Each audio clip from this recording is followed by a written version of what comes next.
le regard intérieur. Des artistes qui créent des choses, on essaie de comprendre ce qu'ils ressentent à l'intérieur. Moi, je ne suis pas un artiste, je suis assis aujourd'hui sur une pierre brute. Et la pierre brute, bien sûr, c'est nous-mêmes en maçonnerie. Quand on est apprenti, quand on est initié, on est donc une pierre brute. Le principe, c'est aussi de creuser à l'intérieur de soi-même. Le travail que nous menons sur nous-mêmes et en fraternité avec les autres membres de la loge, c'est aussi de porter à l'extérieur du temple les valeurs que nous défendons à l'intérieur. Là aussi, c'est creuser en soi-même pour essayer de s'améliorer. On passe par le degré d'apprenti, puis de compagnon, puis de maître. On retrouve cela d'ailleurs chez les tailleurs de pierre opératifs à l'origine, les bâtisseurs de cathédrales par exemple. Il y a 33 degrés en franc-maçonnerie.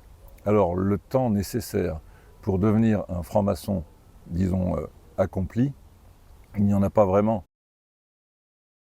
Par rapport à la franc-maçonnerie, je dirais que c'est l'écoute. Pourquoi l'écoute ? Parce qu'en loge, on s'enrichit de l'apport des autres. Dans une loge maçonnique, on ne prend pas la parole. Et surtout, on ne la coupe pas. On écoute toujours la personne et ensuite on demande la parole. Et lorsqu'on l'obtient, à ce moment-là, on peut s'exprimer. Quand on a fini de s'exprimer, il y a une petite formule qui signifie qu'on a terminé notre propos, c'est « j'ai dit ». Il faut faire, je pense, des efforts de culture, maintenir une certaine curiosité, continuer à ouvrir pas mal de livres, et puis se laisser avancer. Les valeurs que nous défendons sont des valeurs de tolérance et des valeurs d'ouverture.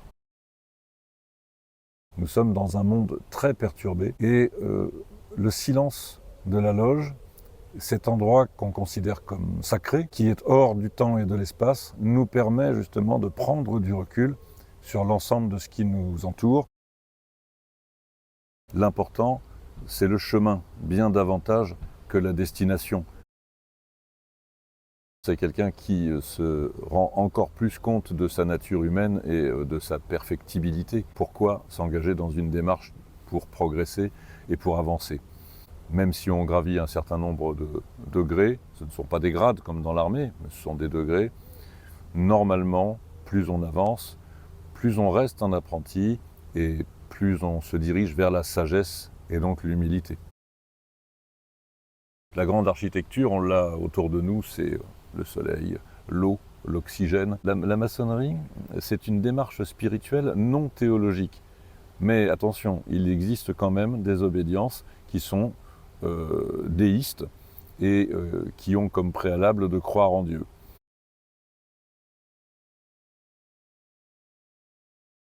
Le temps le plus important, c'est pas celui de l'horloge, c'est la façon dont on avance et dont on perçoit les choses et dont on sent dont on ressent comme une modification en soi.